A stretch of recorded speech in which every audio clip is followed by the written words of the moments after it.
Well, this is Dr. Stan, and Bob is just saying that what's happening is not by accident. These people are not stupid.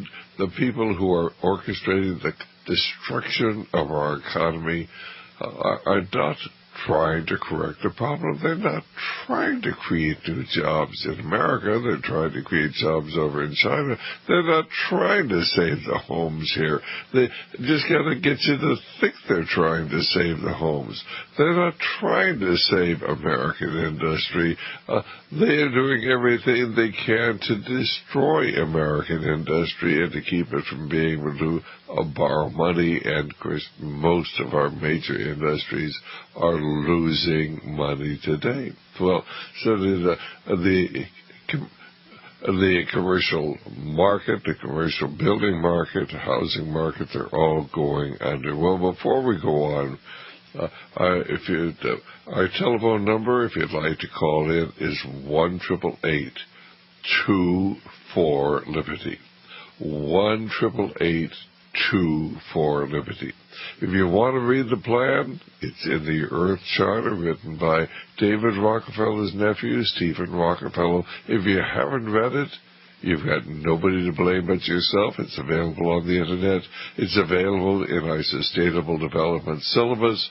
It's available by calling 1-800-544-8927. And you get the trilogy of what the plan is, the Agenda 21 report, which we have, the Santa Cruz County one, which added into the United Nations one, because where they experimented on all these things, the Sustainable Development Syllabus, and which contains the Earth Charter and the Global Biodiversity Assessment. So if you want to get the information, get it, read it, and weep.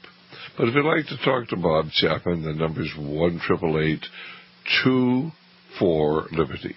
1-888-24-LIBERTY. And of course, Bob, I want you to get out your website. I want you to tell people how they can get in touch with you, get a trial subscription to World Affairs Brief, and I should say to the International Forecaster, and hopefully subscribe. Go right ahead.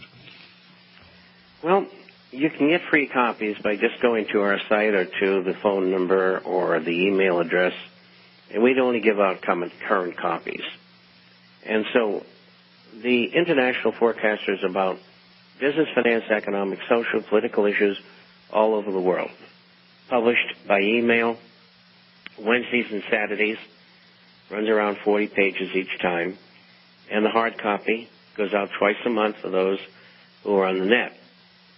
You can go to our site, theinternationalforecaster.com, theinternational, FORECASTER.com. You can email us at bob@intforcaster.com.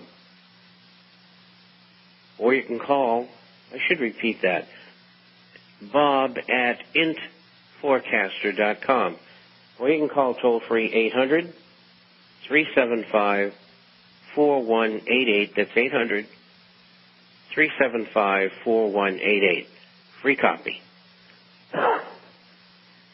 All right, fine. And basically, you need to read this. You need to read it on a regular basis to be prepared for the very difficult problems that lie ahead. Well, let's go to Rob, who's calling us from Santa Cruz. Hi, Rob. How are you doing?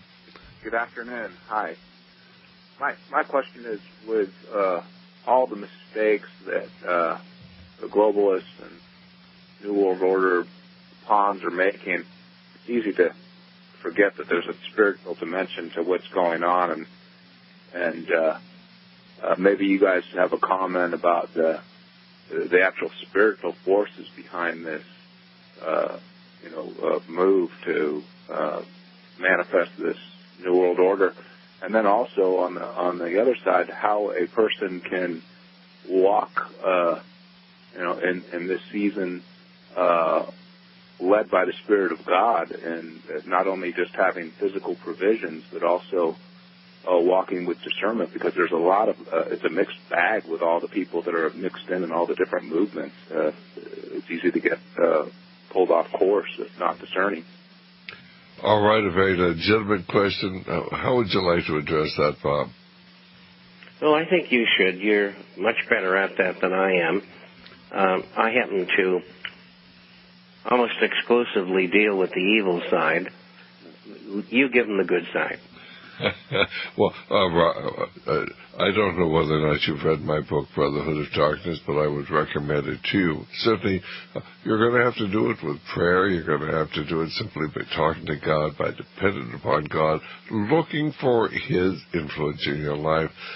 You'd be amazed how many times in my ministry God intervenes in one way or another and directs what we do. And once you, of course, are dependent upon Him, you realize that we're not going to be able to accomplish anything on our own. We need to make ourselves totally dependent upon Him. Yes, we do need to make preparations, both financially and physically, but we're going to have to rely upon Him, and it's going to be a matter of faith. Get into the Scriptures. Read the Scriptures, on a regular basis.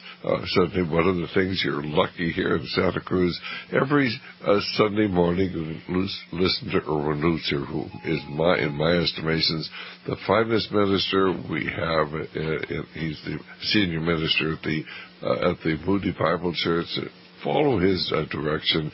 He has a real grasp of what's going on in the world today, but of course he always takes us back to the Scriptures, because that, of course, is our hope for strength in these difficult times. Okay?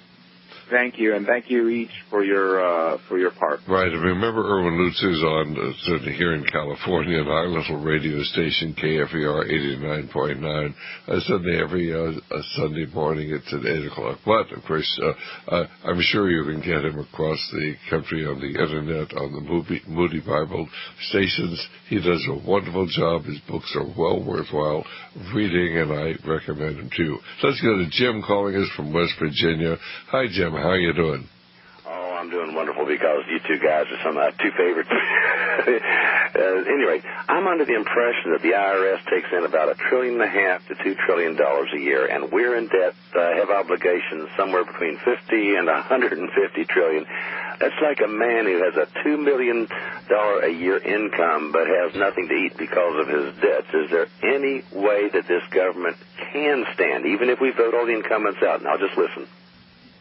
All right, a very legitimate point. Jim is saying, look, we've only taken maybe maybe a little over, I think we've taken out right now about $2.2 trillion a year, although it's falling every year because more and more people are out of work. But certainly we're going to be spending, I think, $3.6 trillion this year. We're going to take in about $2.2 trillion. How can you possibly do that?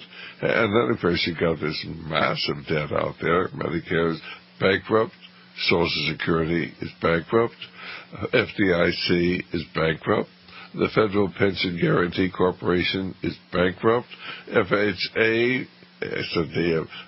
Fannie Mae, Freddie Mac are bankrupt, but we're morally bankrupt as a nation. So, Bob, what can we do?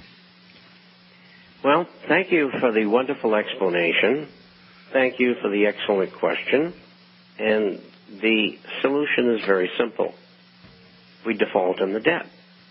And that is exactly what the United States and many others are going to do. As I mentioned earlier in the program, they're going to have a big conference just like they had in the Smithsonian meetings in the early 70s, the Plaza Accord in 85, the Louvre Accord in 87, and they're going to multilaterally get together. They're going to revalue and devalue every currency against one another. They're also going to have a debt default multilaterally among nations. And then they're going to attempt to put together an international trading unit as opposed to the U.S. dollar as a reserve currency. And that will be the G20 currencies weighted.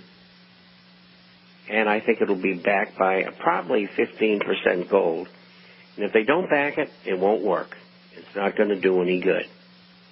And so that's where I think it's all headed. And the answer is simple. There is no other alternative other than default.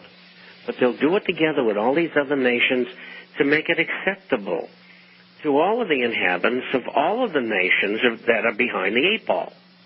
And that is how it's going to happen. Just look at history. It's all there. And as I said earlier, I got an email today from Germany and somebody else espousing the same thing that I am. And that's the only way out for the world. Well, I think basically what they're talking about is the end of national sovereignty, the creation of a new international financial order, and so it's either that or chaos. And so they've created a situation to destroy the sovereignty of our nation, to impoverish our people, and to establish this new international order. Does that answer your question, Jim?